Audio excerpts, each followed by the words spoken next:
निगरानी की जा रही है। सिंहपुर के जंगलों में आतंकी कई दिनों से छिपे हैं। ये खबर मिलने के बाद यहां पर अब निगरानी की जा रही है। जम्मू कश्मीर से बड़ी खबर आ रही है। किश्तवाड़ में सिंहपुर के जंगल में आतंकियों की तलाश की जा रही है। मुठभेड़ हुई है। सेना के हेलीकॉप्टर से पूरे जंगल की निगरानी रखी जा रही है। परिवहन विभाग और ट्रैफिक पुलिस सड़क सुरक्षा को लेकर कार ने बाइक को टक्कर मारी और बाइक सवार उछलकर एक सांड के पास जमीन पर गिर गया। उसके बाद सांड भी वहां से भागने लगा। हादसे के तुरंत बाद युवक उठ गया। उसे ज्यादा चोट नहीं लगी थी। कार वाले ने भी गाड़ी रोक दी और तुरंत बाइक सवार के पास पहुंचा। देखते ही देखते भीड़ जमा हो गई।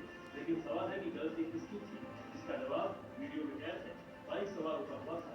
मेन रोड पर लाल रंग की कार तेजी से आ रही थी। जब कार नजदीक आ गई तो बाइक सवार ने तेजी से सड़क पार करने की कोशिश की। इसी दौरान बाइक का पिछला हिस्सा कार की चपेट में आ गया और टक्कर लगते ही वो गिर पड़ा। इसमें गलती बाइक सवार की थी, क्योंकि टी पॉइंट वाली सड़क पर उसे ज्यादा सावधानी रखने की जरूरत थी। लेकिन मेन रोड से आने वाली गाड़ियां रफ्तार में होती है।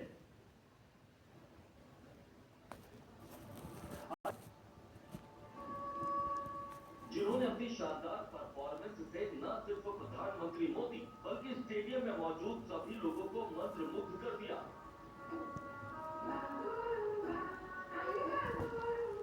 वहां से सामने आई एरियल तस्वीरों से ऐसा लगा मानो राज्य भर के कलाकार एक स्टेडियम में उतर आए। नृत्य के दौरान उनका तालमेल देखते ही बन रहा था।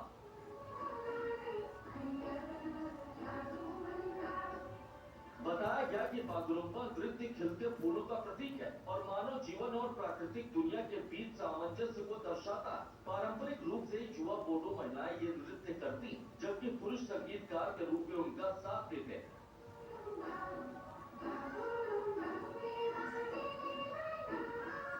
कार्यक्रम के दौरान पीएम मोदी ने तालियां बजाकर कलाकारों का हौसला बढ़ाया।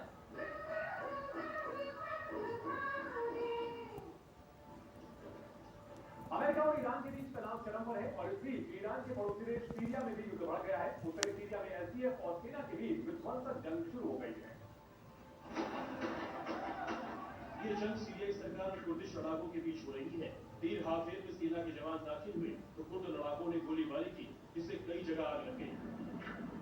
हालांकि भारी संघर्ष के बाद कुर्दिश लड़ाकों ने तीर हाफिर शहर को खाली करने की घोषणा की, जिसके बाद सीरिया की सरकारी सेना भारी हथियारों, बख्तरबंद गाड़ियों, टैंक और भारी मशीन गनों के साथ तीर हाफिर शहर के बाहरी इलाकों में दाखिल हो गई। सीरियाई सेना ने दावा किया कि तीर हाफिर में अब उसका पूरी तरह नियंत्रण है और अब सीरियाई सेना मस्कना की तरफ आगे बढ़ेंगे। वहीं तीर हाफिर में सरकारी सैनिकों के कब्जे से लोगों में खुशी की लहर दौड़ पड़ी है। बीते दिनों संगीतकार ए आर रहमान ने सांप्रदायिक भेदभाव की बात कहकर खलबली मचा दी थी। उन्होंने कहा था कि पिछले 8 सालों से उन्हें ज्यादा काम नहीं मिल रहा। इस बयान पर विवाद बढ़ा तो ए आर रहमान ने पलटी मार दी। अपने कम्युनल वाले बयान पर सफाई देते हुए ए आर रहमान ने कहा है कि मेरी भावनाओं को गलत तरह से समझा गया। संगीत मेरे लिए संस्कृति और सम्मान का जरिया और मेरा मकसद संगीत के जरिए समाज की सेवा करना। I have never wished to cause pain, and I hope my sincerity is well. I feel blessed to be Indian. गौरतलब है कि बीते दिनों ए आर रहमान का बयान सामने आने के बाद समाजवादी पार्टी के अध्यक्ष अखिलेश यादव समेत विपक्षी पार्टियों ने बीजेपी पर हमला बोल दिया था। विपक्षी दलों ने बीजेपी की सरकार पर मुसलमान